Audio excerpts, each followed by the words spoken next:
O uso das chamadas ferramentas corporativas nas empresas deve ser feito com muita cautela.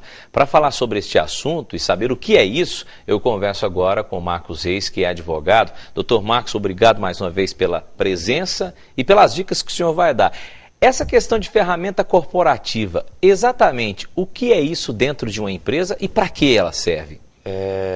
São ferramentas utilizadas no plano corporativo, ou seja, no corpo, junto ao corpo de funcionários, é usado para comunicação corporativa, ou seja, comunicação interna entre os funcionários em prol dos resultados da empresa. Ou seja, seriam a intranet, e-mails da própria empresa, aquela espécie de MSN que se comunica só com os funcionários, né? Exatamente. E dá para ir além. Se você tomar essas ferramentas como ferramentas digitais, como ferramentas intangíveis, né? Fica até um pouco difícil de se entender. Mas o laptop é uma ferramenta tangível, é um equipamento propriamente dito, de vazão, de idas e vindas dessa comunicação, dessa empresa. Então, o próprio uso indevido do laptop, bem como o uso indevido de MSN, o uso indevido de chats corporativos, de chats de comunicação, e-mails, e inclusive o acesso à internet para fins diferentes daqueles voltados aos resultados da empresa, eles podem ser monitorados e o funcionário pode ser até punido. Pois é, vamos explicar isso direitinho, porque é uma dúvida que me surgiu até antes, a gente estava conversando um pouco. Isso tem muito nas empresas e a cada dia mais a internet está presente na nossa vida, tanto pessoal quanto profissional. Só que tem pessoas que misturam as coisas e dentro do trabalho, ao invés de trabalhar, vai ficar batendo papo nesses chats, vai ficar entrando em páginas, por exemplo, páginas pornográficas, que tem muito isso nas empresas, né? Acha que está escondido, mas na verdade aquilo ali está tudo armazenado e às vezes pode ter consequências por isso. Só que aí, como que essas empresas podem, então, monitorar isso e até demissão, no caso, né? De que forma elas devem fazer isso para que não haja, por exemplo, invasão de privacidade? Veja bem, Kelso, vamos dividir as coisas. A privacidade,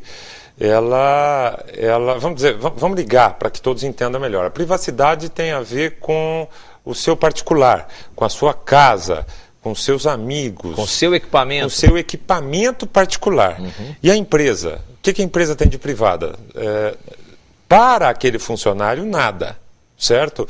O equipamento da empresa, a comunicação entre os funcionários da empresa não pode ser tida como invasão de privacidade. Desde que a empresa tenha regras claras, transparentes, de preferência por escrito, esse empregador pode não só monitorar, como punir e até demitir pelo uso indevido.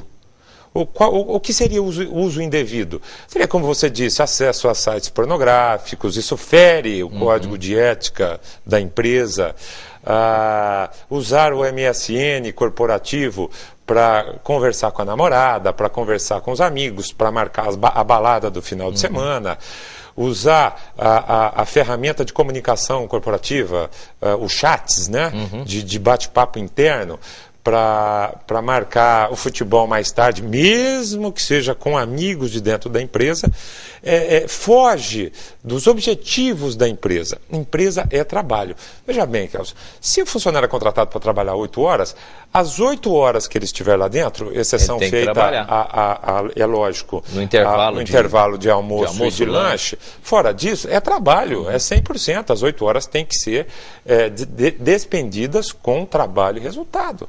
Então, a empresa pode sim, normalmente funciona da seguinte forma. Primeiro, advertência verbal. Segundo, advertência por escrito. E a terceira, demissão. E com certeza, desde que a empresa tome todos os cuidados, esse funcionário, se acionar a justiça, ele não vai levar. Nosso tempo acabou, mas eu quero antes que você me conte aquela história que você me contou antes da entrevista, que tem uma pessoa, o senhor conhece um caso de uma pessoa que tem um cargo extremamente importante e que foi demitido por isso, né? Foi, sim. É um executivo, diretor de uma multinacional.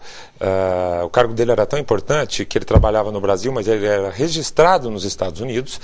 E ele foi pego, foi monitorado acessando sites pornográficos por 2 vezes. Na terceira vez, ele foi demitido por justa causa. Ele perdeu um dos melhores empregos existentes neste país por acesso a sites pornográficos no hotel. Não estava nem dentro da empresa, mas usando o laptop da empresa. Isso feriu o código de ética e de conduta da empresa na utilização de ferramentas virtuais. Ou seja, independente do cargo que você tenha, você pode ser monitorado. Pode, mas assim. Muito obrigado, Dr. Marcos, pelas explicações. Volte sempre, tá? Eu que agradeço. Um abraço.